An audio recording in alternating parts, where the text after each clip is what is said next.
Assalamualaikum warahmatullahi wabarakatuh. Salam sejahtera untuk kita semua. Tapi apa kabar Anda semua yang ada di rumah? Senang berjumpa lagi dengan Anda. Kali ini kita akan membahas mengenai regresi data panel, yang mana pada pertemuan sebelumnya telah kita bahas mengenai teori dari regresi data panel itu sendiri. Kali ini kita akan lebih dalam lagi membahas mengenai regresi data panel yang berupa bagaimana mengolah data dengan menggunakan regresi data panel. Tapi untuk lebih jelas lagi, kita akan membahas kembali sedikit mereview apa yang sudah kita pelajari sebelumnya mengenai regresi data panel itu sendiri. Saya akan mulai dari pengenalannya dahulu secara teoritis. Jadi regresi data panel pada dasarnya merupakan suatu metode statistik dan ekonometrik yang menggabungkan antara data deret waktu atau yang disebut dengan time series dengan data kerat silang atau cross section. Untuk data panel ini sendiri nantinya akan diperoleh suatu gambaran tentang perilaku beberapa objek atau responden selama beberapa periode waktu. Nama lain dari data panel adalah pool data, longitudinal data, event history analysis, ataupun ada yang menyebutnya sebagai cohort analysis. Sedangkan keuntungan dari menggunakan data panel ini sendiri bisa Anda lihat di layar. Yang pertama adalah data panel ini mampu mengontrol unobserved heterogeneity. Artinya, dengan data panel ini dapat digunakan untuk mengelola atau mengontrol data-data yang bersifat heterogenitas atau hetero yang tidak terdetek atau tidak terobservasi. Selain itu juga, data panel ini mampu memberikan informasi yang lebih informatif dan bervariasi, serta mampu mengurangi kolinialitas antara peubah atau antara variabel independen, serta dapat memperbesar derajat kebebasan, dan yang terakhir adalah jauh lebih efisien dibanding data time series atau regresi time series. Selain itu juga, dalam data regresi data panel ini mampu dipelajari suatu bentuk perubahan yang sifatnya dinamis, serta mampu mendeteksi dan mengukur efek dari suatu peubah atau variabel independen pada peubah lainnya dengan lebih baik dibandingkan dengan metode OLS regresi dengan menggunakan data-data time series. Dan yang terakhir adalah dengan data panel ini mampu mempelajari berbagai model-model perilaku atau behavior model yang jauh lebih kompleks yang tidak didapat dari data daripada model regresi data time series. Nah, itulah sekilas dari keuntungan-keuntungan yang didapat dari menggunakan data-data panel.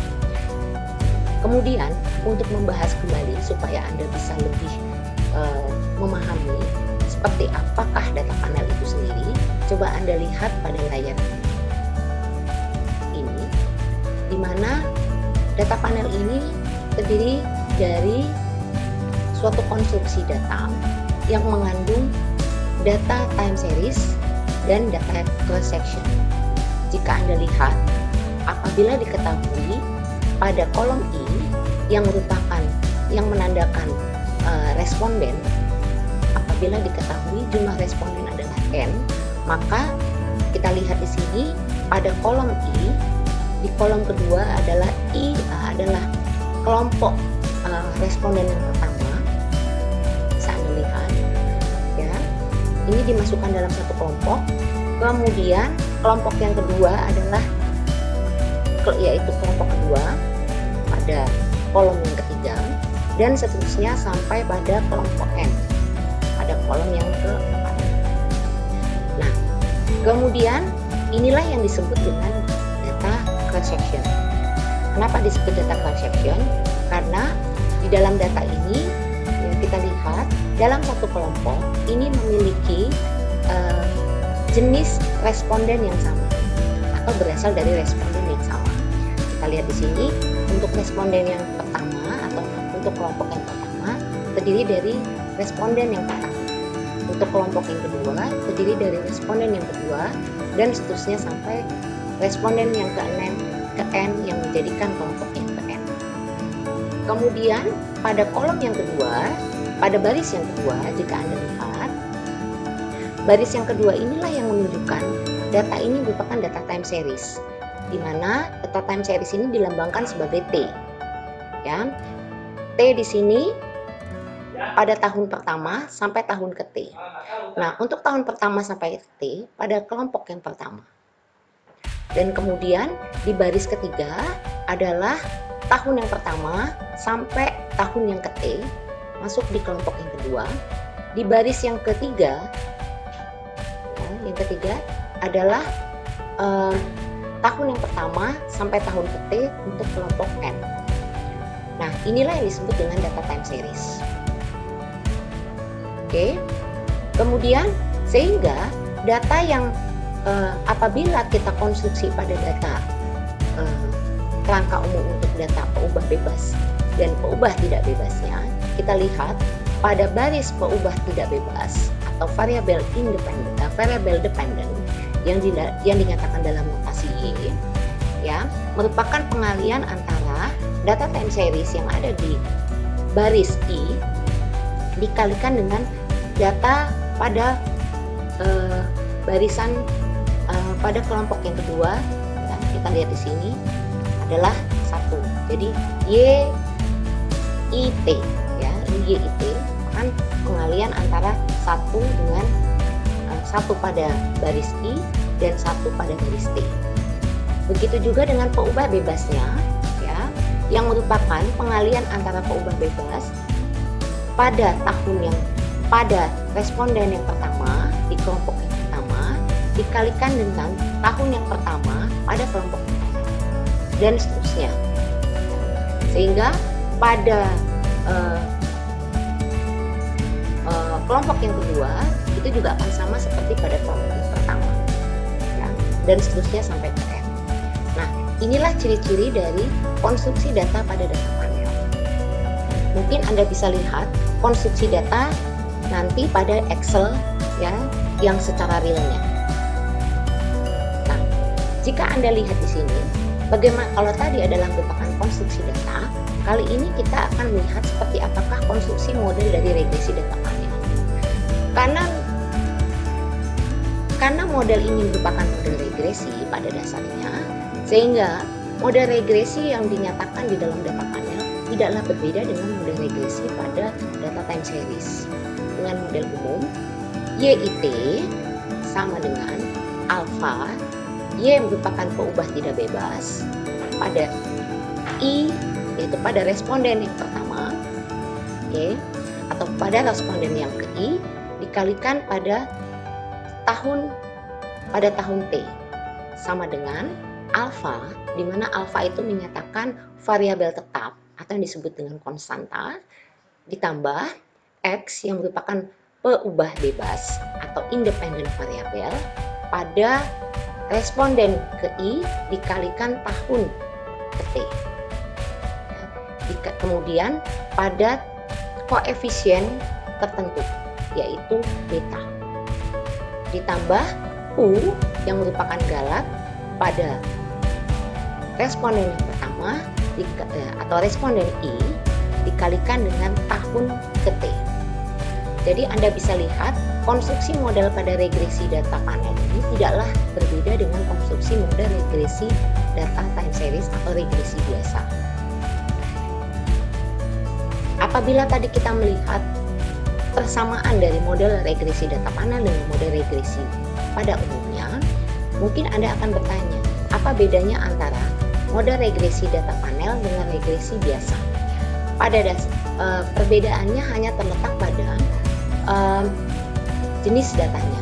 Jika pada model regresi pada umumnya atau regresi OLS, data yang dipakai merupakan data time series, sehingga dalam konstruksi modelnya hanya menghasilkan YT, Y pada tahun T sama dengan alfa ditambah variabel independen atau peubah bebas pada T ya, pada tahun tertentu yaitu T dikalikan dengan koefisiennya ditambah dengan galah atau error pada tahun T tertentu.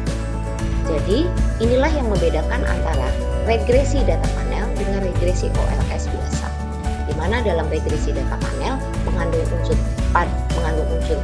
I pada responden tertentu untuk kelompok tertentu, sedangkan di dalam regresi OLS biasa hanya mengandung T. Oke, sekarang bagaimana konstruksi dari model data itu sendiri secara realnya? Coba Anda lihat pada tampilan berikut. Saya berikan contoh bagaimana konstruksi dari data panel itu sendiri yang nanti akan kita bangun atau kita estimasi. Kita lihat pada konstruksi data pada Excel sebagai berikut. Pada sel A, Anda lihat di sini, ini menandakan mulai dari A2 sampai dengan sel A ke berapa ini? Kita lihat sampai sel ke-26 ya, A26. Jadi saya ulangi, mulai dari sel A1 sampai sel A26 ini menunjukkan I-nya. Berarti ini adalah data cross section-nya ya, yaitu menunjukkan jumlah responden. Nah, apabila kita lihat pada sel A2 sampai sel A6 ya, responden yang diambil adalah sama. Oke, responden yang diambil adalah sama. Jadi kita bisa katakan mereka mulai dari A2 sampai A6 merupakan responden yang masuk di dalam kelompok yang pertama. Kemudian pada sel 7, mulai dari sel 7 sampai sel ke-11 ya, responden yang diambil adalah responden yang kedua. Sehingga kita bisa katakan mulai dari sel A7 sampai sel A11 merupakan kelompok yang kedua. Begitu juga yang ketiga, ya, mulai dari A12 sampai dengan A16 adalah kelompok yang ketiga karena mereka berasal dari responden yang sama, yaitu responden 3, begitu 17 dan seterusnya. Nah, kemudian kita menuju ke sel yang ke B. Sel yang ke B menunjukkan tahun. Inilah ciri khas dari time series-nya. Kalau tadi sel A menunjukkan ciri khas dari dari cross section-nya atau data cross section-nya, untuk sel B menunjukkan data time series-nya. Apabila Anda lihat pada sel B2 tahun 2008, sel B3 2009, sel B4 2010, sel B5 2011, dan sel B6 adalah 2012. Sehingga dan kebetulan mereka masuk di dalam kelompok yang sama, yaitu kelompok pertama. Jadi bisa kita katakan di sini untuk B2 dan sampai dengan B6 merupakan data time series yang masuk di dalam kelompok yang pertama.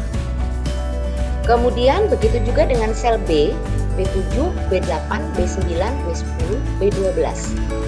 Ya, mulai dari tahun 2008, 2009, 2010, 2011, 2012. Karena mereka berasal dari kelompok yang sama, berasal dari responden yang sama, sehingga kita bisa masukkan di dalam kelompok yang sama, yaitu kelompok yang kedua, dan seterusnya. Nah, kalau kita lihat di sini, ya, ini adalah contoh data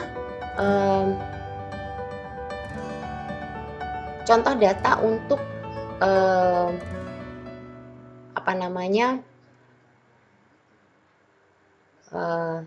nilai tukar, ya, UK, ya, kemudian Indonesia, Australia, dan NP.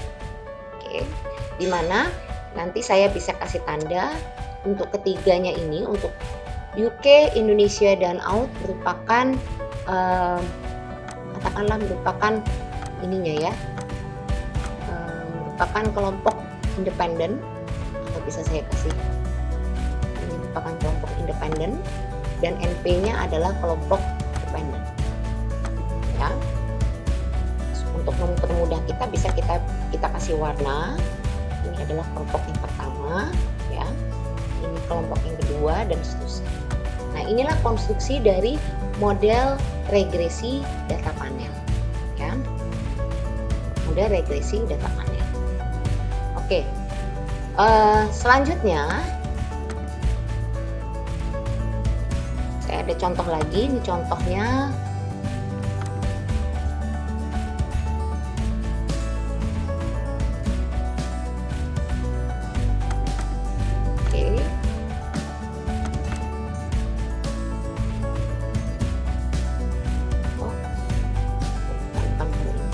saya kasih contoh lagi, ada beberapa data, contoh dari data panel.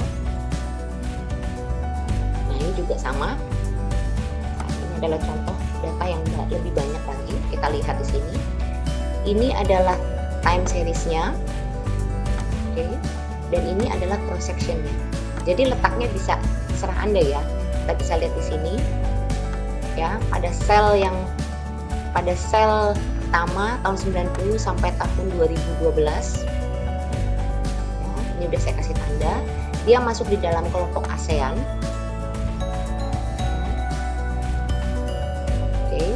Kemudian sel yang ke-25 sampai sel yang ke-47 merupakan kelompok dari Jepang, karena untuk tahun 1990 sampai 2012 itu adalah masuk di dalam kelompok negara Jepang. Kemudian sel 48 sampai sel 70 merupakan kelompok USA dengan tahun 1990 sampai 2012. Kemudian mulai dari sel 71 sampai sel 93 merupakan kelompok Australia dari tahun 1990 sampai 2012. Kemudian sel 94 sampai sel 116 adalah kelompok Uni Eropa dengan tahun yang sama, 2012 sampai tahun 90 sampai 2012. Dan sel 117 sampai sel 139 merupakan sel dari rest of world yang dimulai dari tahun yang sama, tahun 90 sampai tahun 2012. Nah, inilah contoh data, ini juga merupakan contoh data panel, konstruksi data panel. Dan kita lihat di sel C-nya, ya, sel C-nya adalah mulai dari sel C, D, E, F, G, H, dan seterusnya merupakan variabel peubahnya. Oke, tinggal nanti kita tentukan mana yang menjadi variabel peubah bebas, mana yang menjadi variabel peubah tak bebas, atau mana yang merupakan variabel independen dan mana yang merupakan variabel dependen, untuk membentuk suatu konstruksi yang tadi, yang YIT, yang ini yang tadi kita bahas. Oke, YIT sama dengan alfa ditambah X IT kali koefisien slope, ya, ditambah U atau galat pada ini, ya. Jadi inilah konstruksi data maupun konstruksi model dari regresi data panel. Oke, sekarang kita mulai bagaimana melakukan praktek di dalam melakukan estimasinya tersebut. Oke, kita mulai saja dengan data. Tapi kita ambil data yang lebih kecil aja, atau data yang lebih banyak juga boleh. Ambil data yang lebih banyak.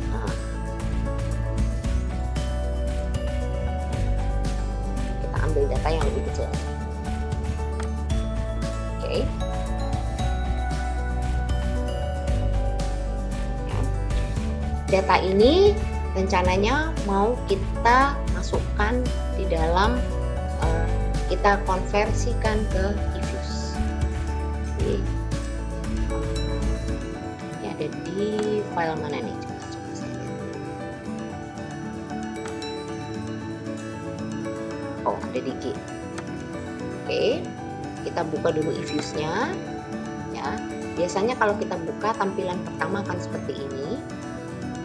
Kemudian kita file, kita klik file, kemudian new. Kalau memang benar-benar kita belum ada datanya, seperti biasa, kita klik work file. Oke, sehingga tampilannya akan seperti ini. Nah, bedanya apa dengan regresi biasa? Biasanya kalau regresi biasa, ini kita tinggal masukin ya. Di start date-nya kita cukup memasukkan tahun 1990 katakanlah gitu ya. Tadi itu tahun berapa? Tahun 2008 sampai 2012. Oke. Misalnya kita masukkan aja 2008 di 2012. Ya. Nah, kalau kita modelnya seperti ini, berarti kita mau melakukan estimasi regresi dengan data time series. Tapi karena kita kali ini mau melakukan estimasi untuk data panel, tentu saja caranya akan berbeda. Di work file structure-nya kita pilih balance panel. Oke. Kemudian frekuensinya kita tetap buka berapa. Start date-nya tadi 2008-2012. Kemudian number of track section-nya kita lihat tadi ada berapa responden. Tiap-tiap responden ada 1, 2, 3, 4, 5. Ada 5. Jadi dalam satu kelompok ada 5 data untuk responden yang sama ya. Kita klik di sini. Kita klik 5. Oh, sorry. Respondennya tadi ada maaf. Ada kelompok 1, kelompok 2, 3, 4, 5. Ada 5 kelompok ya, sama ya. Tulis 5. Kemudian work file name-nya boleh Anda kasih nama, boleh tidak ya. Silakan. Misalnya mau di sini dikasih latihan. Ya. Oke. Sehingga nanti tampilannya kan seperti ini. Work file-nya namanya latihan, jadi kita kasih nama latihan ya. Karena belum kemudian C user ini ada di sini. Kita nanti akan simpan di sini ya, di C di dokumen latihan WF1. WF ini menunjukkan work file pertama ya. Kemudian nanti di sini ada tampilan C akan muncul, cross sheet, cross ID, date ID dan residual, dan ini biasa ya. Nah, kalau ada tampilan seperti ini berarti menunjukkan bahwa data tersebut belum masuk ya. Data yang ada di file Excel tadi itu belum kita pindahkan ke Jadi caranya bagaimana kita memindahkan? Sini ada menu-menunya, ya. Kita bisa ambil, import, kemudian kita pilih import from file. Oke, kemudian kita ambil data G tadi, ya benar nggak tadi di G? Coba kita lihat dulu, ya. Ada di G nggak? G panel regression. Oke. Buka lagi G panel regression. Ambil foldernya. Ya, ternyata ada di sini. Kita klik, kita ambil menu ini. Ya. File lokal komputer mode regresi data kita open. Oke, maka akan terlihat seperti ini. Ya. Nomor tahun kita bisa lihat, kita cek ini untuk mengecek ya apakah benar data ini yang kita ambil. Oh, ternyata udah benar ya. Tinggal kita next. Ini untuk menunjukkan yang sel yang pertama ya, baris yang pertama, dia bilang name-nya no. Oke. Kemudian kita next lagi. Hasilnya akan nanti kita lihat di sini.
Atau ini saja, coba kita buka aja di sini.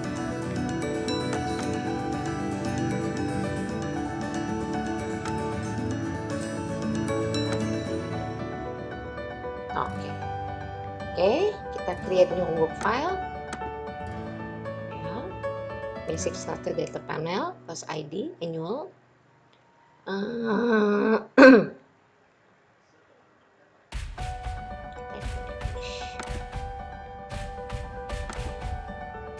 Oke. Tahun, ini tahun kita buang aja ya.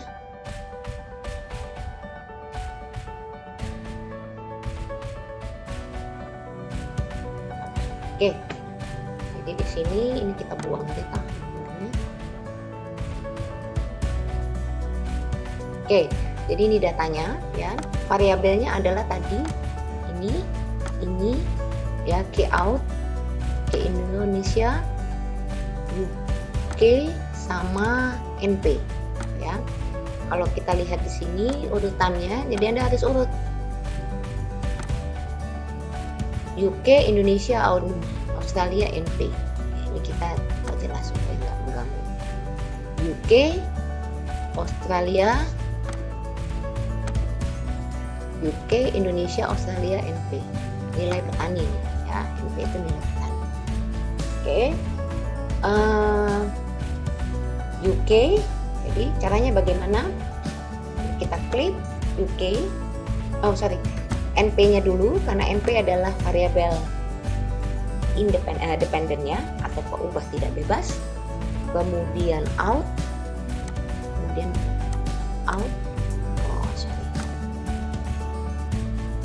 NP, kontrol, kemudian out, kemudian Indonesia, kemudian UK.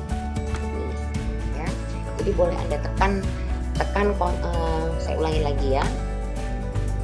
NP, klik, kemudian kontrol, Anda tekan kontrol, kemudian pilih out, tekan kontrolnya jangan diangkat ya. Indonesia, terakhir urutannya adalah UK. Oke, baru kita lepas. Klik kanan, open, ya kita akan lihat di sini dalam grupnya akan seperti apa urutannya. Ya, tinggal kita pilih. Ini saya besarin. NP merupakan variabel peubah tidak bebas, K out, K Indonesia, dan UK adalah peubah bebasnya. Jadi urutannya harus jelas ya. Tinggal kita nanti seperti apa nanti untuk kalau Anda mau deskriptif statistiknya boleh Anda lihat di sini nanti ya. Kita prok aja make a question. Oke, dia akan lihat, bisa Anda lihat urutannya sesuai ya di sini. Nah, pada tampilan equation estimation, jadi tadi kita klik, saya ulangi lagi. Proc, ya, kita ambil menu proc, kemudian kita ambil menu make equation. Dia otomatis seperti ini. Oke. Kemudian di dalam kolom perintah di sini NP, count, KID, UK, dan C, ya. C-nya boleh paling belakang, boleh kita pindahkan ke sini juga boleh. Ya, tapi biasanya saya lebih senang C-nya di belakang. Oke, dan C-nya biasanya otomatis. Tapi sekarang kita tinggal metodenya. Oh, metodenya kita tetap pakai least square, ya, karena dia kan panel least square. Oke, sampelnya 2008 sampai 2012. Tinggal kita klik optionnya. Oke, nah di sini inilah yang nanti akan kita kotak-katik untuk menentukan metode-metodenya. Seperti diketahui, kalau saya balik lagi ke PowerPoint, ya, di dalam regresi data panel, ya, itu kan pendekatannya, ya, dia terdiri dari 3 model. Ada model common constant atau common effect atau yang disebut dengan full least square.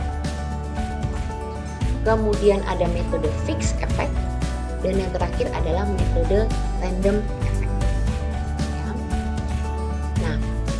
Nah, nanti tugas kita adalah kita harus mencari 3 model tersebut. Ya.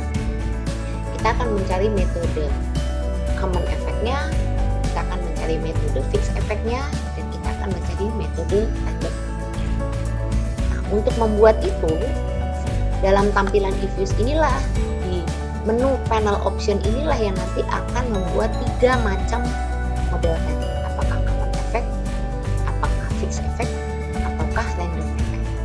Nah, tahap yang pertama adalah metode common effect. Sehingga di dalam menu panel option ini, common effect itu ciri-cirinya, kalau Anda bisa lihat kalau Anda lihat di tampilan, apa sih ciri-ciri common effect? Common effect ini merupakan metode OLS biasa. Jadi pada dasarnya tahapan pertama, yaitu common effect, itu merupakan metode yang biasa Anda gunakan, yaitu metode regresi OLS biasa. Ya. Nah, sedangkan di dalam tahapan yang kedua atau metode fixed effect, ini nanti asumsinya, ya, kita nanti bisa melihat adanya perbedaan intercept, ya, dengan menggunakan yang disebut dengan variabel dummy, variabel boneka. Nah, dalam metode fixed effect ini nanti kita sering dikenal dengan metode least square dummy variabel. Jadi nama lain dari metode fixed effect itu adalah LSDV. Ya. Sedangkan metode random effect atau metode yang ketiga, asumsinya adalah intercept itu dianggap tidak konstan atau berubah-ubah atau sifatnya random. Ya, sehingga dalam metode random effect ini, selain disebut dengan metode random effect, sering disebut juga dengan metode error components model. Ya. Nah, nanti kita akan ini secara teorinya. Bagaimana di dalam tampilan eViews-nya. Untuk metode yang pertama, karena tadi dianggap atau diasumsikan metode full least square atau metode common effect itu sama dengan metode OLS regresi biasa, maka tampilan untuk effect specification-nya, baik itu cross section maupun period, kita anggap tidak ada. Ya. Sehingga dalam menunya kita nonkan, ya, baik itu untuk cross section maupun untuk periodnya. Begitu juga untuk weight-nya atau pembobotannya. Di dalam metode OLS biasa, metode weight itu tidak diperhatikan, kecuali apabila Anda ingin mengurangi tingkat heterokedastisitasnya. Ya. Tapi ini kita asumsikan, kita belum berupaya untuk mengurangi kecenderungan heterokedastisitas. Dan begitu juga untuk koefisien covariance metodenya, karena dia sama dengan OLS, sehingga untuk metode koefisien covariance metodenya kita anggap dia bersifat ordinary. Ya. Jadi kita okekan, sehingga tampilan outputnya kan seperti ini. Ya, tampilan outputnya. Kita lihat di sini, dependent variabelnya NP, metodenya panel least square, ya, langsung dibaca sama dia. Kemudian sampelnya 2008 sampai 2012. Periodnya input 5, oke, dimana cross sectionnya 5, jadi 5 kali 5 sama dengan total panelnya 20. Coba kita lihat di sini, apakah benar 25? Kita lihat di Excel. 1, 2, 3, 4, 5, 6, 7, 8, 9, 10, 11, 12, 13, 14, 15, 16, 17, 18, 19, 20, 21, 22, 23, 24, 25. Ya. 25 dapatnya dari mana? 5 cross section, oke, yang terdiri dari 5 kelompok dikalikan 5 tahun setiap kelompok. Jadi jumlahnya N-nya atau N besarnya adalah 25. Ya. Oke. Nah, ini panel balance-nya 25. Kemudian di sini ini variabelnya KUD, KIND, Indonesia, UK, dan C. Ya, ini koefisiennya. Koefisien untuk Australia 2,8, standar errornya 2,2, T statistiknya 1,2. Jadi tahapannya hampir sama seperti OLS ya. Jadi nanti Anda bisa lihat, bisa untuk uji hipotesis parsial maupun simultannya bisa Anda menggunakan. Untuk parsial Anda bisa menggunakan t-statistik. Apakah t-statistik itu lebih kecil atau lebih besar daripada t-tabel? Nanti Anda bandingkan dengan t-tabel, ya. Kalau dia t-hitung atau t-statistiknya lebih besar daripada tabelnya, apakah hipotesis itu, untuk menjawab hipotesis ya, hipotesis parsial, apakah ditolak atau tidak ditolak, ya. Oke, itu juga dengan probability-nya atau significant of probability-nya. Kita lihat di sini, dari ketiga variabel peubah bebas ini ternyata tingkat signifikan yang paling rendah, yang paling signifikan adalah Indonesia. Kenapa? Karena dia paling kecil, 0,0032, ya. Artinya ini paling signifikan. Sedangkan untuk Australia ini sama UK ini nggak signifikan, ya, karena besar. Oke. Kemudian sama juga seperti OLS, ada R-square-nya.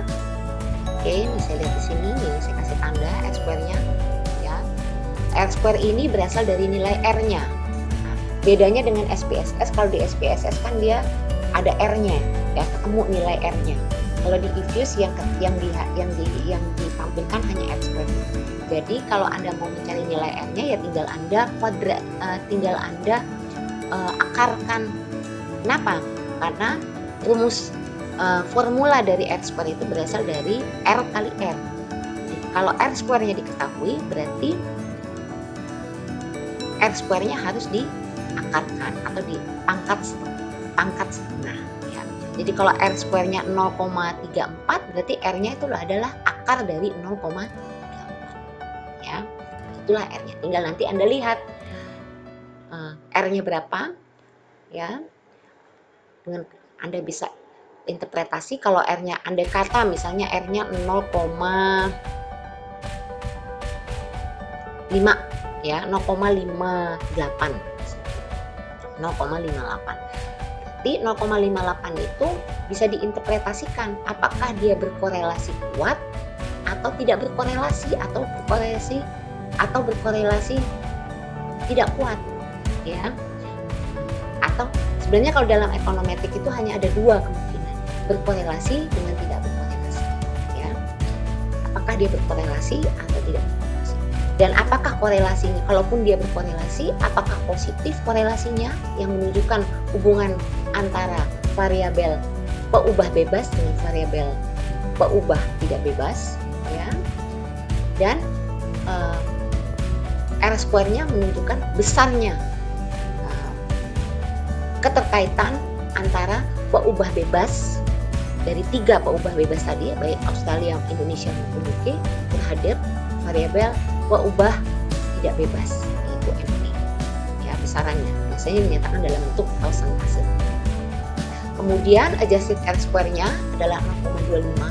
Ini menunjukkan variasi, ya, variasi antara variabel ketiga variabel peubah bebas tadi, Australia, Indonesia, dan UK, terhadap peubah tidak bebasnya, yaitu NP, ya. Dan biasanya dia menunjukkan bagaimana hasil dari kecenderungan pengaruhnya terhadap nilai residualnya atau nilai rata-ratanya. Kemudian di sini ada F statistik juga. Oke. Kalau tadi T statistik untuk membuat atau menjawab hipotesis, ya, hubungan antar variabel, antara katakanlah Australia dengan NP, antara Indonesia dengan NP, antara UK dengan NP. Kalau di F statistik ini mau menjelaskan hubungan dalam persamaannya, yaitu hubungan antara Australia, Indonesia, dan UK terhadap sekaligus, ya, terhadap NP-nya. Nanti nilai F statistiknya kita bandingkan dengan F tabelnya. Apakah nilai F statistik atau nilai F hitungnya, bahasa kita di sini pakai F hitung, lebih besar atau lebih kecil. Kalau dia F hitungnya lebih besar, apakah ditolak atau tidak tolak, itu nanti kita tinggal menentukan hipotesisnya, ya. Oke. Nah, ini minnya. Nah, inilah yang namanya metode common effect atau metode PLS. Bagaimana caranya kita mau mengcopy? Kita langsung sort ya, sort aja. Kemudian Ctrl C ya. Mau bentuknya dalam bentuk apa? Teks kah? Teks HTML? Misalnya saya mau bentuk dalam teks saja lah. Tinggal kita masukkan, bisa di dalam Notepad, bisa juga di dalam Word ya. Anggap aja saya mau masukin di Word aja nih.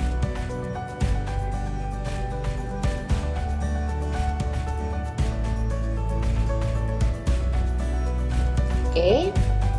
Ya, saya buatkan blank dokumen aja ya. Oke. Ini tinggal kita Ctrl V. Ya, sudah kita copy. Kenapa? Kalau bisa Anda copy, Anda pindahkan ke Word, karena biasanya nanti kalau kita mau melakukan estimasi, ya, estimasi selanjutnya di tampilan pada menu output e-views itu biasanya nimpah. Oke, kita kembali lagi ke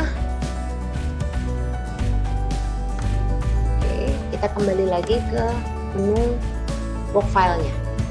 Oke. Dengan cara yang sama, kita pakai proc make equation.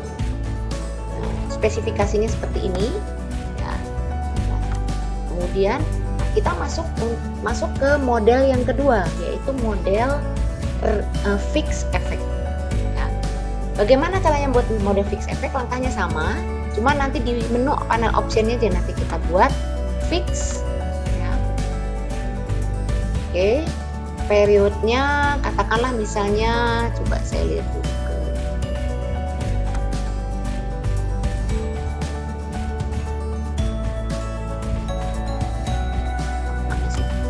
Sorry. Oke, periodnya selama Anda fix lagi juga nggak apa-apa. Oh, ini nggak usah fix ya. Kita nonton juga boleh. Nah, biasanya yang diperlukan adalah projection yang mau kita fixkan.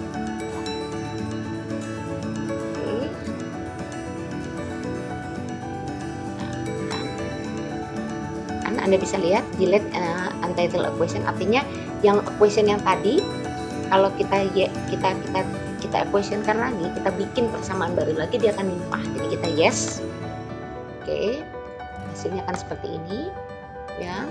Nah, kita lihat di sini, bisa kita copy dulu, nanti bisa kita lihat perbandingannya dengan punyanya yang common effect tadi ya. Ini saya tutup dulu aja. Oke, tadi kita kasih nama metode common effect ya.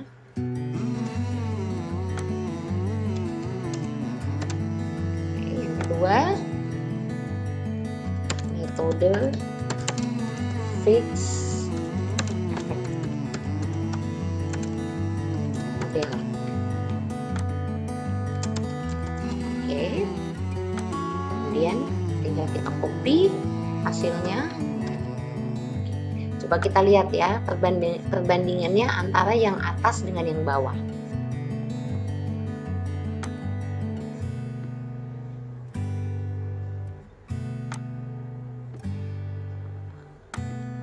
Coba kita lihat di sini. Ini saya kecilin aja dulu supaya bisa kelihatan. Oke. Coba kita lihat, yang di atas adalah metode common effect, yang di bawah adalah metode fixed effect. Perbedaannya di mana? Kita lihat dulu di variabelnya. Kalau di metode common effect, koefisien KOD-nya adalah 2,8. Sebaliknya, di metode fixed effect, ya, fixed effect itu adalah 1,8. Jadi dia mulai berkurang sedikit, ya. Indonesianya di common effect 12, di fix 2, lebih besar, sama berkurang ya. UK 0,09, sedangkan di metode fixed effect malah justru lebih besar. Nah, selain itu bisa kita lihat juga di perbandingannya di probabilitasnya, hal yang penting. Kalau tadi di metode common effect variabel Indonesia lah yang paling signifikan. Kenapa? Karena probability-nya paling kecil, ya. Biasanya kalau saya kasih tanda ini. Ya, saya kasih tanda bintang. Misalnya di sini keterangan. Oke, tanda bintang 1. Biasanya gitu saya. Tanda bintang 1 biasanya 0,00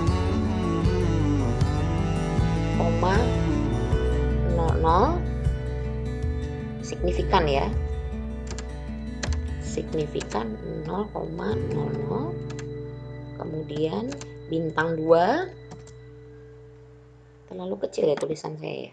Oke, bintang 2 signifikan mendekati, ya, saya gini 0,05. Kemudian tanda bintang 3 ini perlu nih, biasanya kita perlu 0,1, ya. Ini berarti di sini dia 0,003, ya, biasanya berarti dia tanda bintang 1, ya. Oke.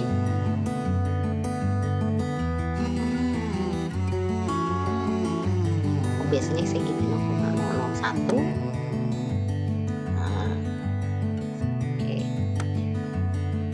Satu, ini bintangnya benar, ya, 1. Kalau kita lihat di sini yang signifikan malah justru nggak ada, ya, malah justru nggak ada, karena semua di atas 0,1 semua, ya, nggak ada yang signifikan. Oke, kemudian selanjutnya kita buat yang metode. Sekarang langkah yang ketiga, karena kita sudah buat 2 metode, 2 model. Langkah yang ketiga adalah kita mau melakukan uji, ya. Uji apa? Biasanya yang kita lakukan adalah uji Chow, ya. Jadi uji Chow, ya. Uji Chow itu apa? Uji Chow itu adalah suatu uji. Oke, kita lihat di sini. Yang digunakan untuk memilih antara model common effect atau PLS, Paneau least square, dengan metode atau model dengan model fixed effect model, ya.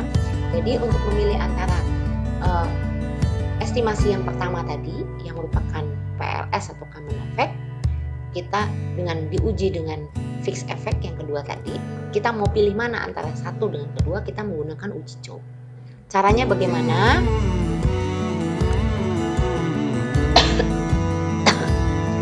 Hasil ini, ya, kita buat di sini nanti. Ini kita ambil menu view.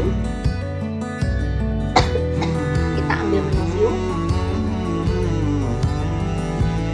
Kemudian kita pilih fixed and random effect. Kita ambil yang ini. Kita ambil yang redundant fixed effect, ya, sehingga hasilnya akan seperti ini. Hasilnya akan seperti ini, ya. Nimpah deh, ya, redundant fixed effect. Oke. Nanti di sini redundant fixed effect, ya. Nanti kita bisa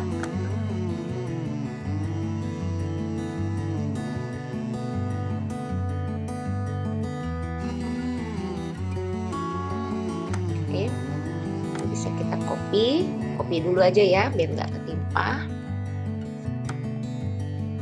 Kita masukin uji Chow-nya, uji Chow antara common effect versus fixed effect, ya. Hasilnya akan seperti ini. Nah, tinggal kita lihat kategorinya, ya, kategori antara common effect dengan fixed effect. Oke. Selanjutnya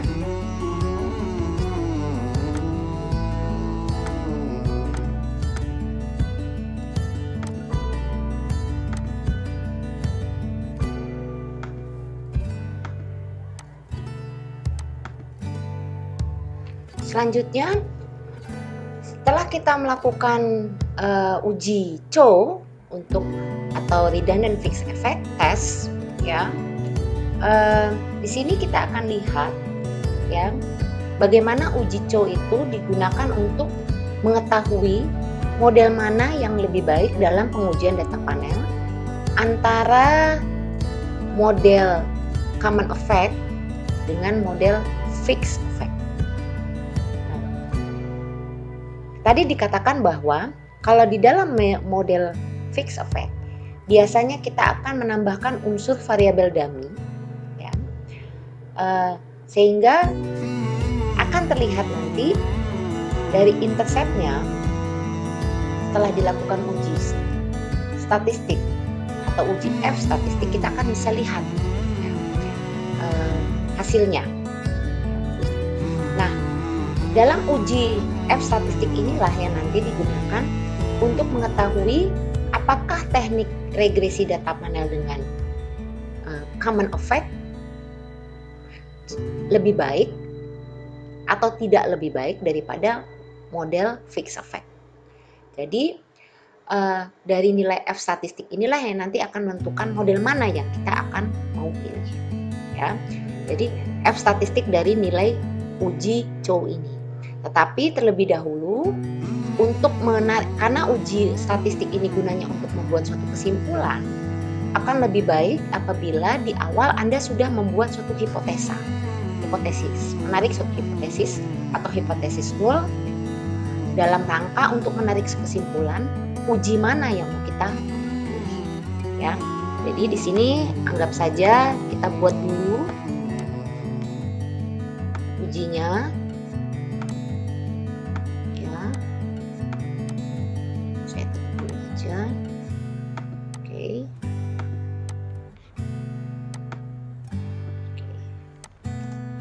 Kita tarik dulu satu kesimpulan, misalnya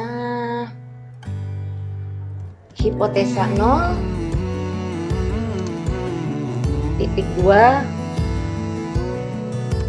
model CE lebih baik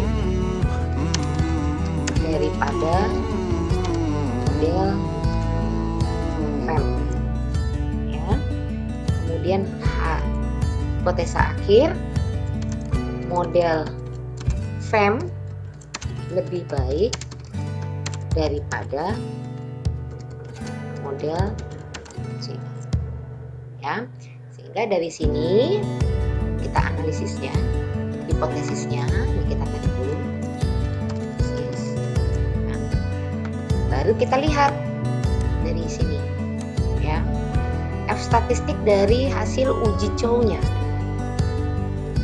Hasilnya adalah 3,72. Ini boleh kasih Anda tanda. Di sini F stat sama dengan 3,73401. Tinggal kita lihat F tabelnya.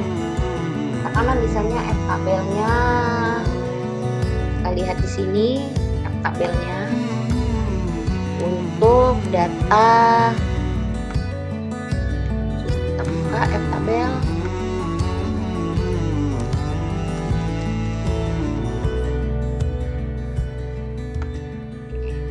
Ada 0,05, ya. Lihat di sini. Mudah-mudahan Anda sudah tahu semua bagaimana cara melakukan operasional F tabel, ya. Kita lihat di sini F tabelnya. Ini F tabel untuk probability 0,05. Oke, kita ambil aja ini, ya. Nah, ini untuk DF-nya. Kita lihat di sini, DF-nya berapa? 4 dengan 17. Jadi kita masukkan di sini. 4 itu yang pembilang, ya. 17 yang ke bawah. Jadi 1, 2, 3. Berarti benar ya ini, ya. Benar enggak? Ya. 2,96, ya. Tabelnya apakah lebih besar atau tidak? F tabel sama dengan 2,9. Ini akan kelihatan dia lebih besar. Sehingga kita lihat di sini.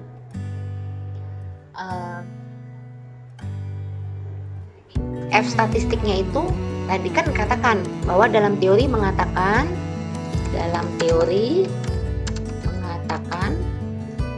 menjelaskan apabila F stat lebih besar daripada F tabel, maka kesimpulannya ditolak atau diterima? Ditolak. Ya, berarti kalau HO tolak, HI terima. Berarti dalam hal ini sehingga kesimpulannya apa? Kalau jika diketahui, ya saya buatkan gini biar Anda lebih jelas. Berarti kesimpulannya, untuk penarikan kesimpulannya apa? Kesimpulannya berarti lebih besar atau lebih kecil? Berarti HI-nya diterima. Berarti yang lebih baik adalah kesimpulannya model fixed effect yang ya ini saya gedein aja tulisannya ya. Arial. Oke. Sampai sini sudah jelas ya. Nah, berarti langkah ketiga sudah selesai. Kita masuk langkah yang keempat. Balik lagi ke Fuse. Oke, kita ambil lagi ke Quick, ke Proc. Maaf, bukan di sini. Kita tutup, kita ambil yang ini, data work file-nya. Kemudian kita Proc, kemudian make equation, balik lagi. Kemudian kita klik lagi panel option. Nah, effect specification-nya kita atur lagi. Kalau tadi itu fix, ya sama non, ini sekarang kita random. Nah, kemudian periodnya mau di random boleh juga enggak, terserah. Nah, ininya nanti dulu ya, kita ordinary-kan dulu aja.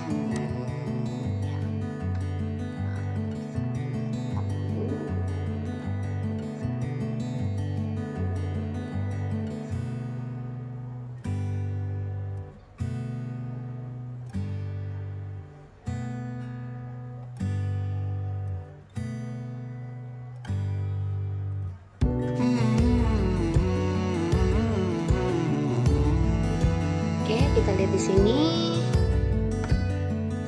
kita delete. Oke, hasilnya akan seperti ini. Anda bisa lihat di sini panel IGLS cross section random. Ya, jadi yang di random adalah cross sectionnya. Mau Anda cross section semua juga boleh. Oke, ini kita copy dulu, Ctrl C. Next, kita masukkan ke Word. Ya, yang ketiga adalah, yang keempat adalah.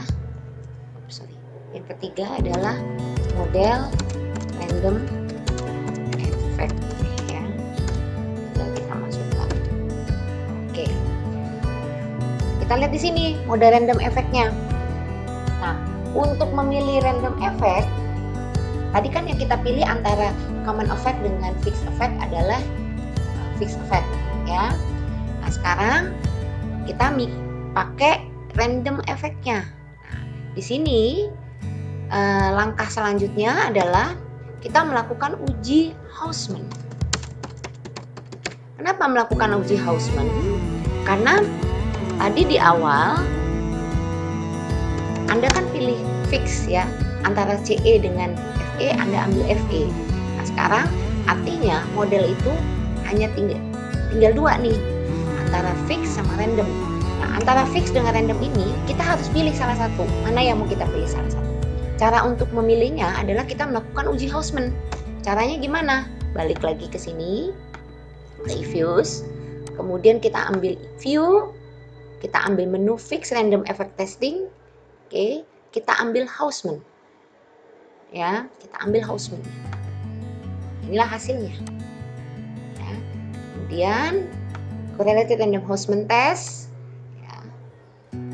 kemudian kita copy, kita Ctrl C, kita pindahkan lagi ke sini hasil ujinya. Ya, inilah hasil ujinya. Nah, setelah kita melakukan uji Hausman,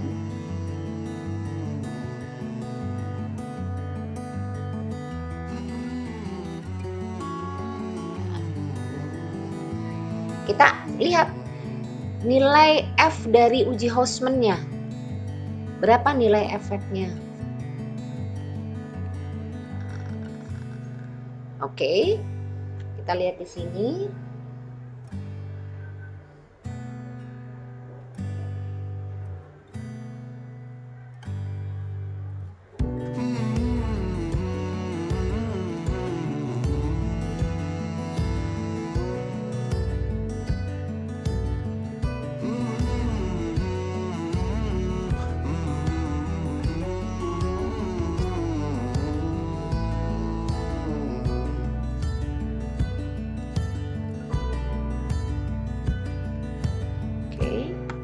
Oke, dari uji Hausman ini kita lihat nilai probability-nya, significant probability dari cross section randomnya. Ini saya kasih tanda ya di sini. Nilai probability-nya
Oke, ini yang saya kasih tanda kuning ya, hasilnya probability signifikannya 0,13. Nah, sama seperti langkah tadi ya, dalam uji kita butuh yang namanya hipotesis ya, kita butuh yang namanya hipotesis. Oke, ini saya copy aja, tinggal diganti.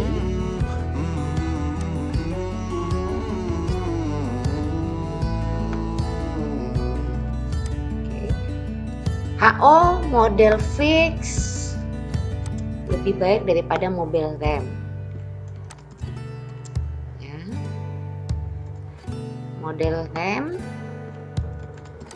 lebih baik daripada model FE. Oke. Nah, kita lihat di sini kalau tadi antara CE dengan FE yang dilihat adalah F-statnya, tapi kalau di dalam antara model fix dengan RE yang kita ambil adalah probability significance-nya yang di cross section random ya, nilainya adalah 0,1327. Kita masukkan top sig-nya ya,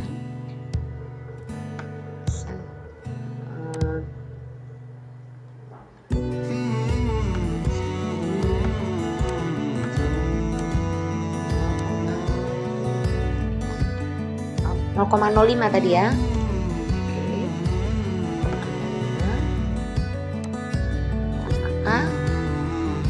saja kalau dia ininya lebih besar, HO tolak, HI terima ya.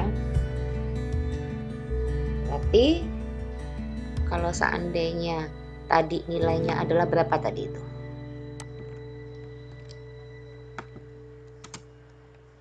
Ups, 0,1327 ya. Saya ulangin lagi aja deh. Oke, 0,1327. Sedangkan ini kan propnya ya. Prop 6 daripada 0,05. Berarti kesimpulannya apa? Kan tadi dibilang teori menjelaskan kalau dia lebih besar HO-nya tolak. Berarti di sini yang diambil adalah random. Yang di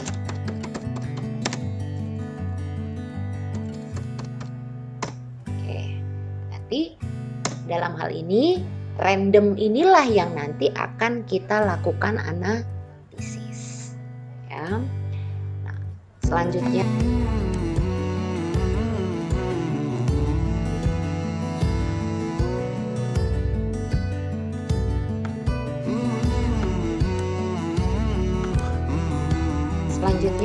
kita akan melakukan uji autokorelasi dan uji heterokedastisitas ya.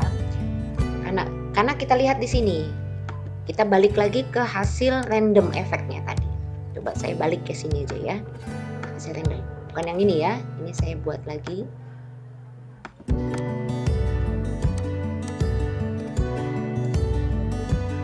Mana tadi itu? Sorry. Ini ya. Oke. Ambil randomnya. Ini kan hasil random. Ini yang nanti mau kita analisis. Tapi di sini kita bisa melakukan uji, oke, baik uji hetero, uji autocall, uji multicall maupun uji normalitas. Ya, saran saya sih sebenarnya kalau untuk uji asumsi klasik di dalam panel itu sebenarnya cukup uji autokorelasi dan uji hetero. Kenapa? Karena salah satu ciri dari data panel mungkin beda dengan data regresi biasa ya, yang mana uji asumsi klasik itu biasanya cenderung kita banyak menggunakan uji-uji, baik itu uji linearitas, uji heterokedastisitas, autokorelasi, multikoliniaritas, dan uji normalitas. Tapi kalau di dalam data panel ini kecenderungan karena ciri-ciri dari data panel itu memang beda dengan data regresi, data time series. Dan sudah pasti yang namanya menurut beberapa ahli menyatakan bahwa karena cirinya yang merupakan gabungan mengandung data cross section, sudah pasti data itu cenderung tidak normal ya.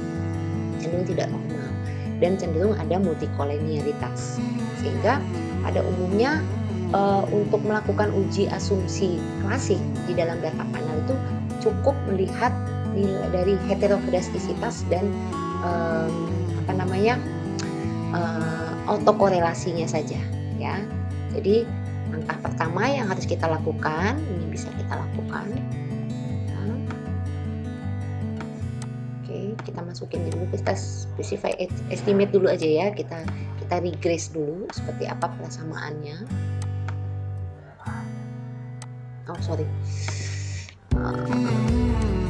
Estimation ini persamaannya ya.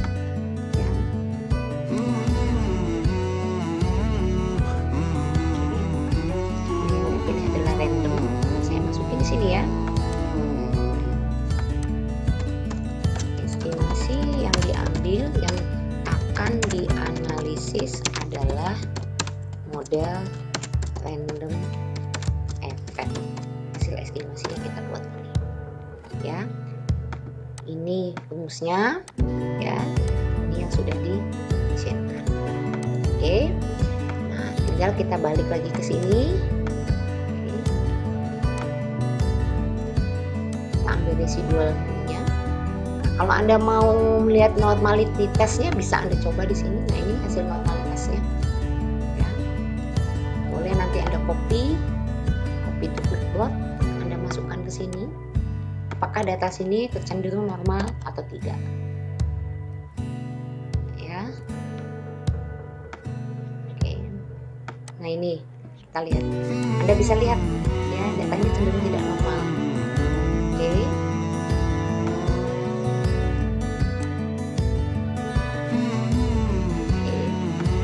Tidak normal. Kemudian salah satu cara untuk membuat data ini menjadi normal, salah satu penyebabnya bisa jadi karena data ini enggak outlier, ya. Outlier itu kalau kita lihat di datanya, ya, datanya memiliki ketimpangan, ya. Jadi salah satunya Anda lihat di sini ada data desimal, ya, ada data desimal, kemudian di sini ada nilai satuan, salah satunya. Tapi bisa juga disebabkan karena memang salah satunya karena karakteristik ada dan poolnya di sini, ya. Nah, sehingga caranya untuk mengurangi normalitas itu biasanya nanti kita bisa lihat, ya, untuk mengujinya. Kalau ini bisa kita menggunakan tes normality-nya dari Kolmogorov-Smirnov-nya, ya. Caranya nanti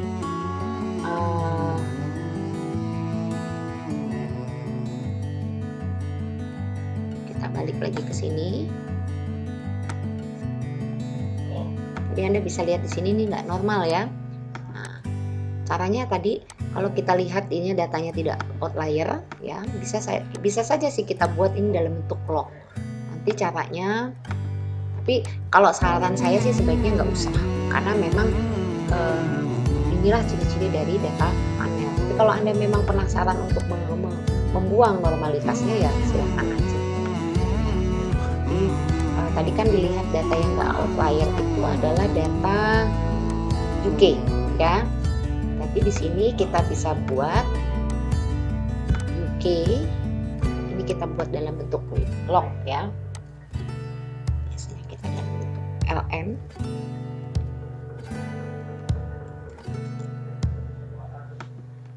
Atau LN bisa kita buat.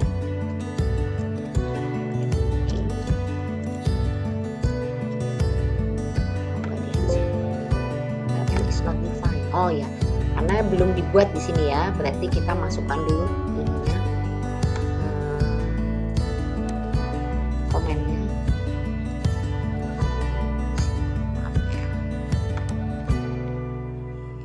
Di work filenya kita buatkan dulu dalam bentuk LN.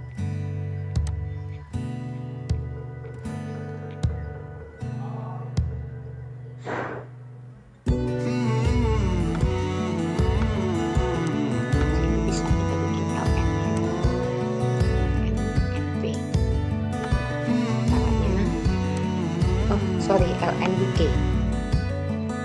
LN UK.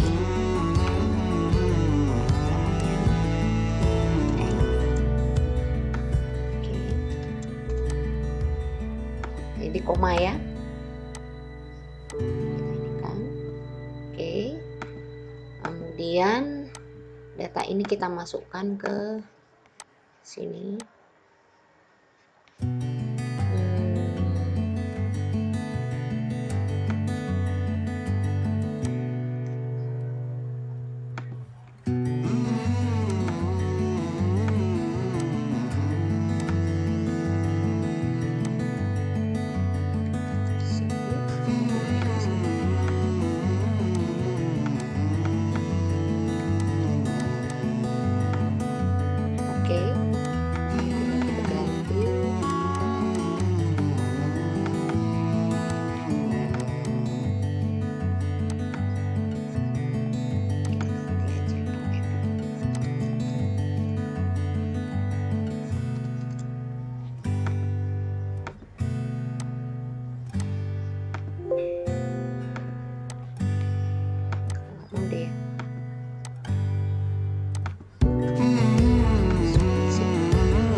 sini muncul alpha ya.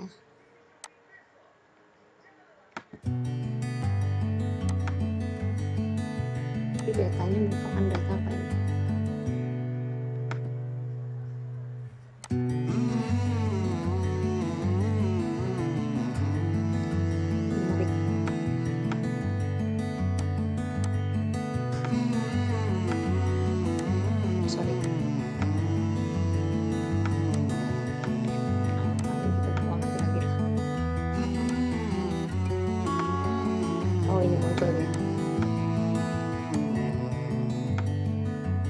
Saya ambil NP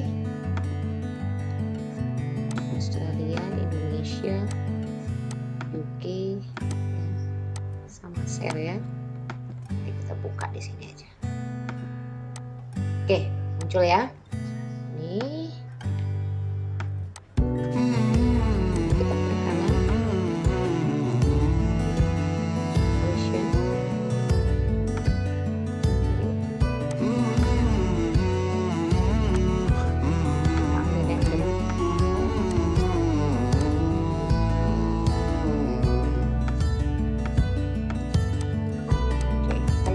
Hasilnya kira-kira sama nggak kalau seandainya kita kasih? Apakah untuk random efeknya kita lihat dengan menggunakan sorry ada kesalahan di sini.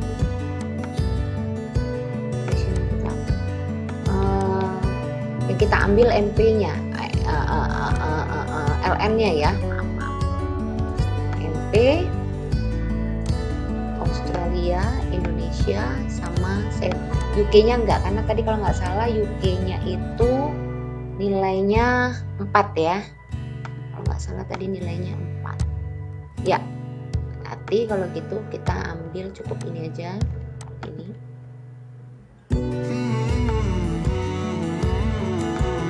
Kita ambil ini aja dan kita crop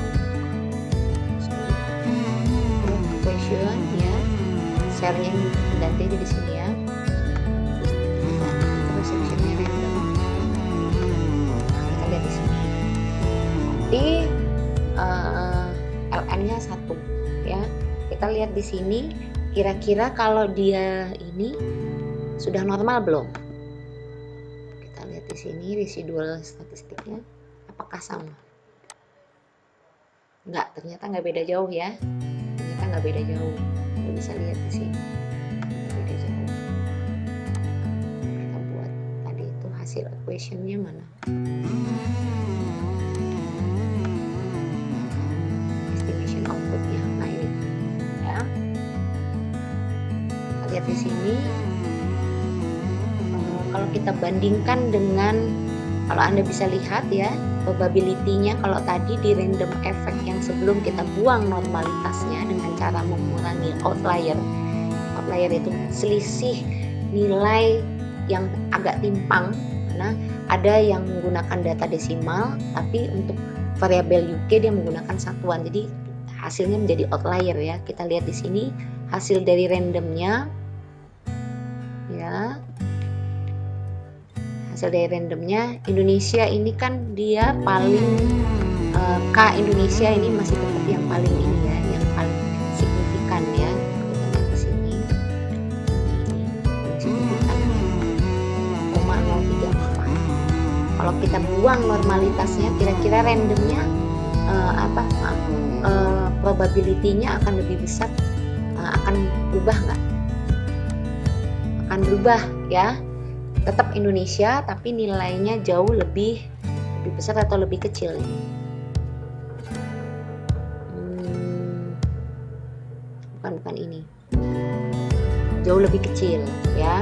Tapi untuk menjadikan dia lebih normal rasanya nggak mungkin ya, karena memang dari datanya seperti itu. Nah ini bisa Anda ambil, nah ini bisa kita jadikan estimasi ya.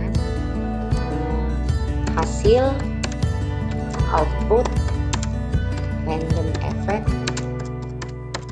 setelah diuji dan dibuang gejala ketidaknormalan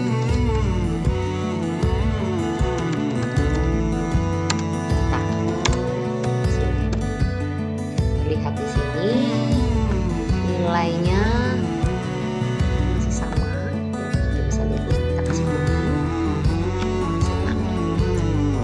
ya, masih signifikan. Oke, tetap masih signifikan. Kalau lihat itu satu, kemudian bisa lihat R square-nya ya. R square-nya kalau kita lihat apakah lebih besar atau lebih kecil nih daripada sebelum dibersihin normalnya. Ya, kita lihat di sini, mana sininya. Sama F-nya. Ya. F-nya seperti apa? Berubah nggak F-nya? F-nya berubah atau tidak? Ini saya kuningin semua ya. Kita bandingkan punyanya ini tadi. Kalau tadi R square-nya itu kalau yang setelah normalnya dibuang R square-nya 0,35, kalau yang sebelum dibuang R square-nya 0,31, jauh lebih besar ya. Kemudian T statistiknya juga cenderung beda ya, boleh kita ambil. Tapi kalau untuk menghilangkan artinya pure benar-benar menjadi normal rasanya nggak mungkin, karena memang sifat dari datanya ya. Nah, kemudian setelah kita lakukan uji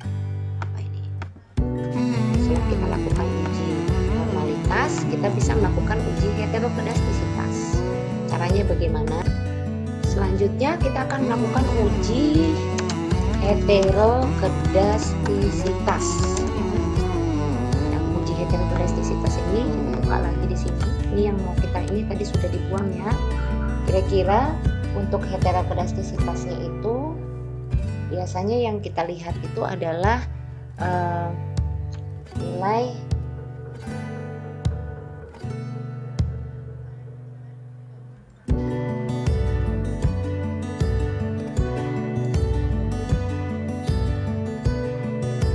biasanya nanti kita lihat di sini bagaimana untuk menguranginya.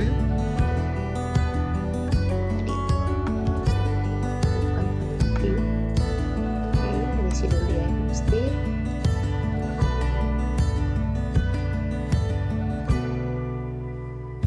Heterokedastisitas di sini nggak ada ya, di sini atau di sini. Oke.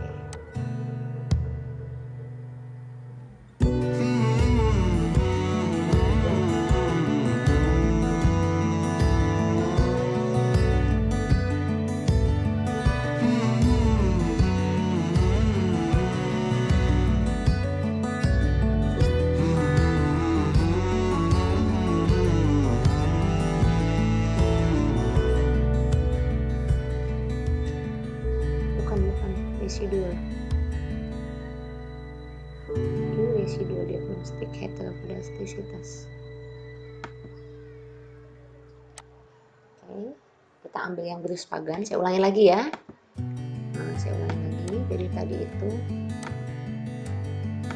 nah ini ya, kita ambil view, residual diagnostik, kemudian cross section dependent testnya. Ini nanti akan di sini.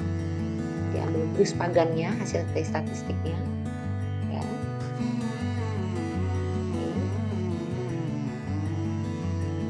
Nah, nanti yang kita lihat adalah F statistiknya. Statistiknya ini, ya. 29 yang kita ambil karena Bruspagan ya, kita ambil ini.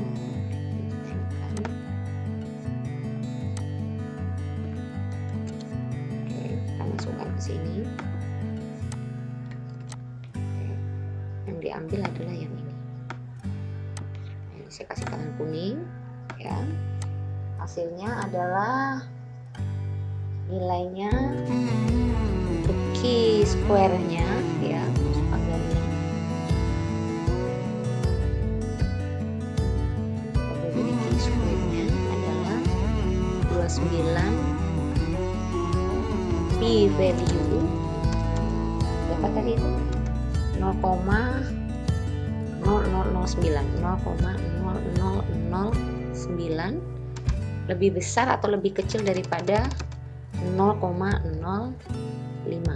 ya. Sama seperti tadi ya, kita pakai hipotesis. Nah, hipotesis ini kita buat hipotesis dulu. Oke, kita masukkan di sini. Oke, Anda harus pertama Anda buat hipotesis ya, apakah model tersebut, model rem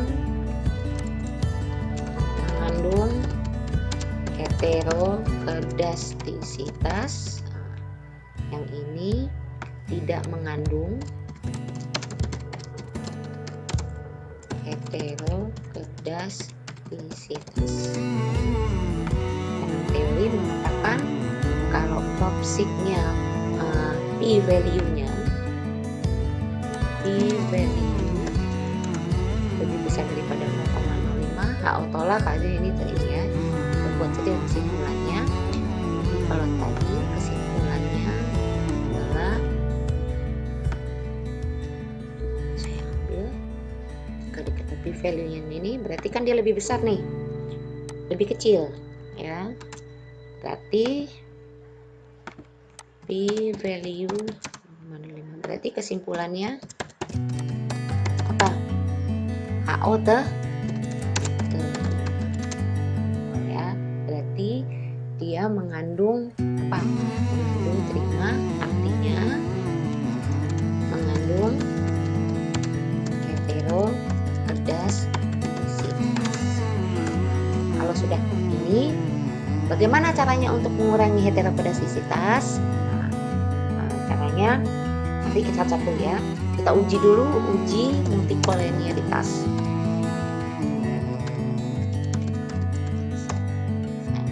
Caranya gimana untuk menguji multikolenialitas? Nanti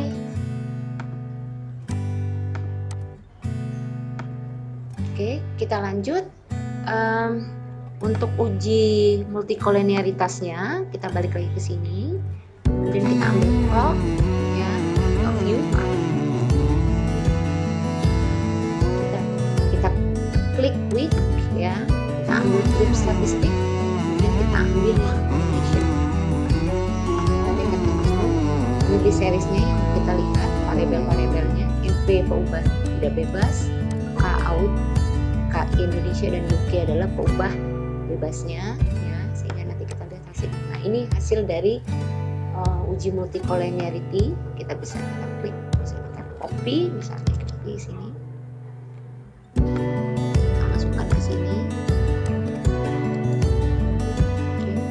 Sorry, nggak bisa diingat ya.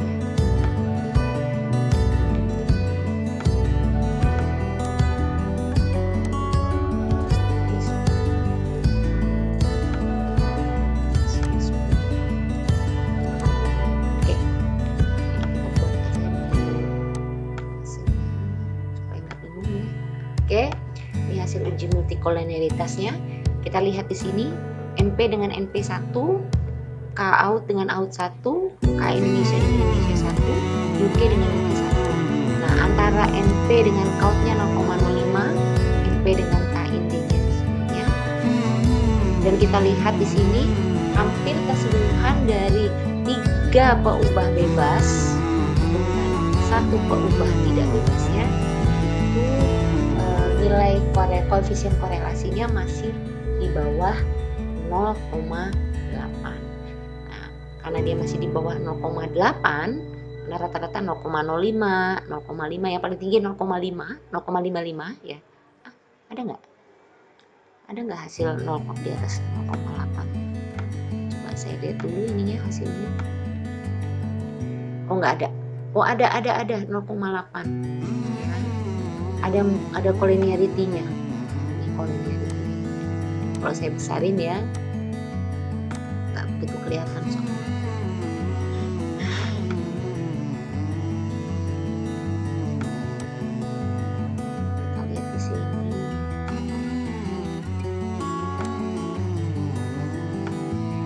Aduh.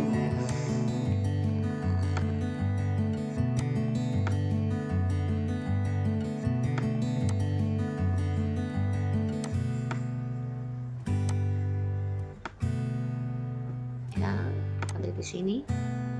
angkanya ini saya buang aja ya supaya nggak terlalu banyak angkanya.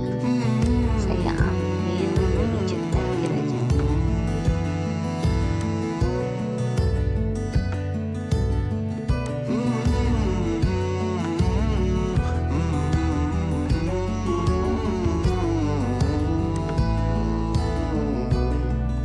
Saya buang.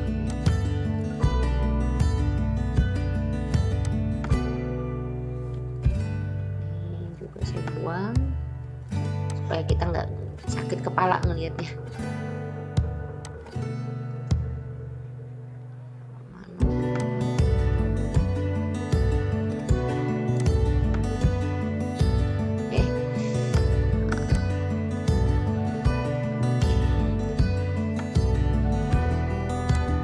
Oke, kita lihat di sini.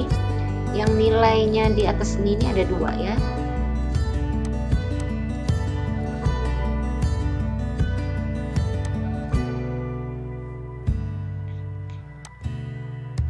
Ini sama ini. Berarti terdapat korelasi, terdapat autokorelasi.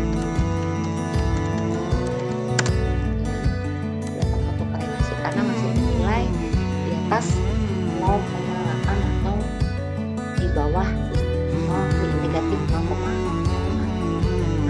Karena kenapa aturannya korelasi autokorelasi itu dia harus di antara ini ya, saya buatkan nah ini harus di antara.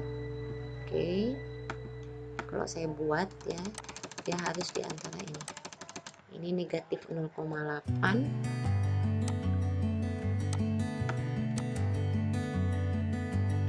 oke, sama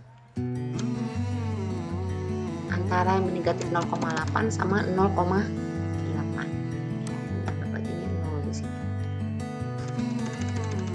Oke, jadi dia baru dikatakan kalau dia ada di area ini. Saya buat ini tadi ya, ini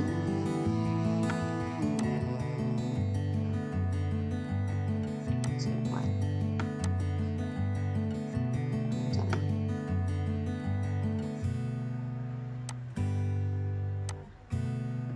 oke, ini saya balik.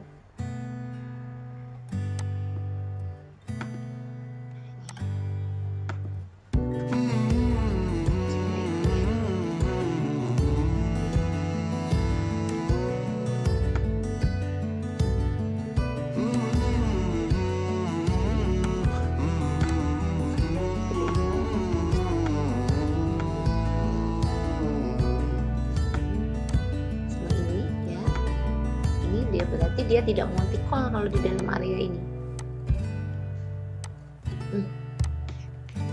Dia nggak multi-call.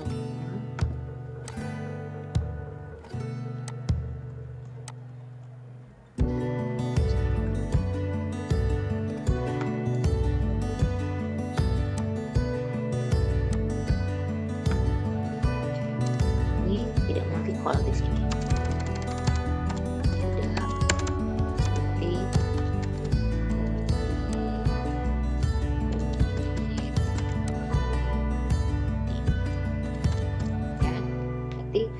Dia ada di daerah sini ya, dia ada di daerah sini.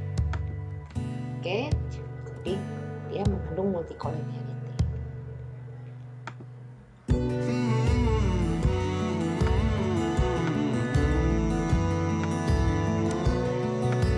Sehingga dari uji asumsi tadi kita ketahui bahwa model ini atau model random effect ini tadi memiliki kecenderungan tidak normal, sudah kita perbaiki. Kemudian juga dari setelah kita buang ketidaknormalannya, kita uji lagi dengan menggunakan uji heterokedastisitas dan uji multi-call. Ternyata dua-duanya masih mengandung gejala heterokedastisitas dan gejala multi-call. Jadi kali ini kita akan membersihkan estimasi tersebut dari 2 gejala tadi, dari gejala hetero dan gejala multi-call. Ya, Jadi caranya bagaimana? Ini kita buka lagi, kita plug lagi method questionnya ya tadi ya. Kita buka yang random. Hasilnya kan ini nih. Oh sorry, bukan ini data ini.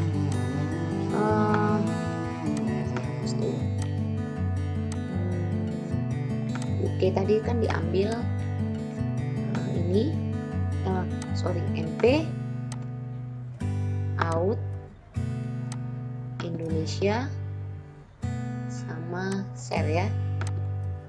Enggak. Oke. Kita sebut dulu biar kita pastikan ya. Kemudian kita buat equation panel, kita pilih random. Yang mau kita buang adalah hetero sekaligus multicolnya. Caranya ini kita nempelkan.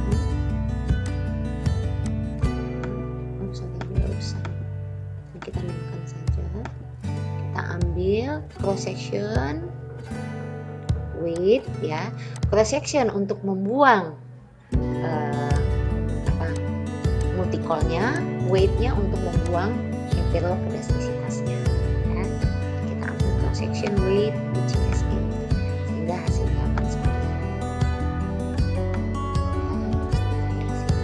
Inilah estimasi yang sudah kita bersihkan dari gejala hetero estimasi yang telah dibuang gejala heterokedastisitas dan multi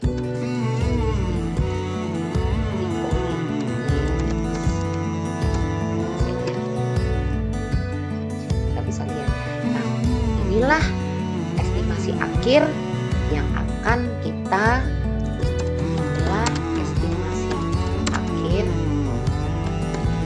setelah melalui tahapan uji Chow, uji Hausman ya, dan uji asumsi klasik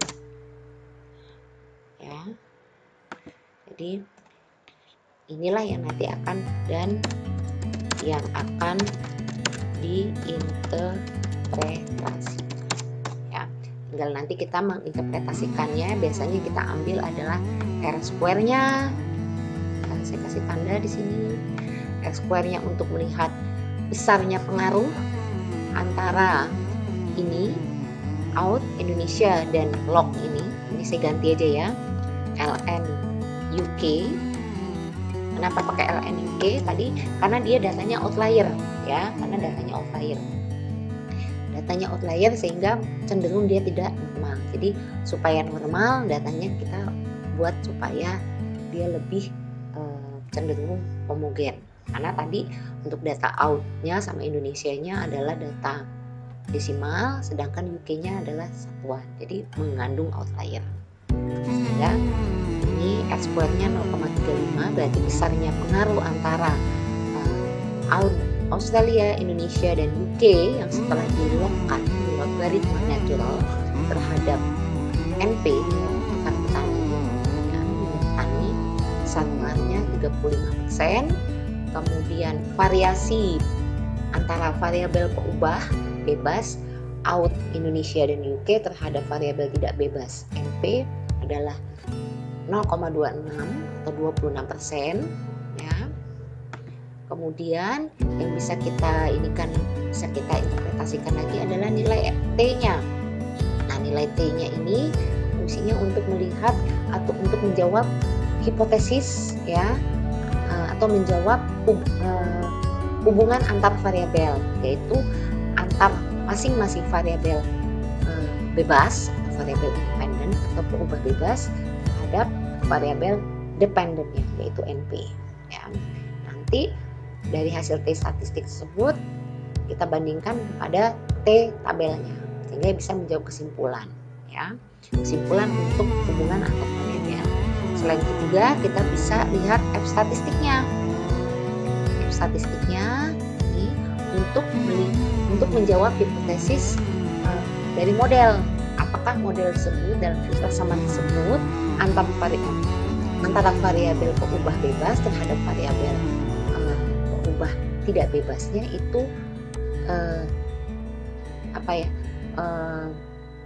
berpengaruh atau tidak ya. Tentu saja kalau menggunakan baik uji T maupun uji F, Anda harus buat dulu, tentukan dulu hipotesisnya ya. Kemudian selain itu kita bisa lihat juga dari probability-nya.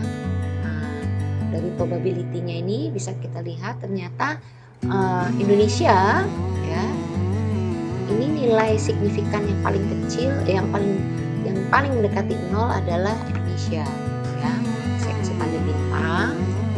Jadi ini menunjukkan variabel pengaruh Indonesia ya, terhadap NP itu yang paling signifikan. Jadi yang paling berpotensi berpengaruh terhadap NP justru adalah variabel Indonesia ya. Mungkin itu saja dari saya mengenai uji regresi data panel. Mungkin nanti kedepannya bisa Anda bikin, sebaiknya sih Anda bisa buat hasil estimasi forecastingnya. Kalau Anda perlu misalnya, tinggal nanti Anda buat di sini ya sebagai apa? NP ini menunjukkan variabel forecastingnya, dependent forecasting forecastnya ya. Kira nanti hasilnya kan seperti apa pada seandainya di forecast ya kan seperti itu ya. Ini hasil forecastnya, ini nilai faktanya atau nilai actualnya, ini nilai estimasi tertinggi atau nilai maksimum. Anda bisa lihat di sini nih ya. Ini nilai actual NP, ini nilai maksimum, ini nilai estimasi tertinggi, estimasi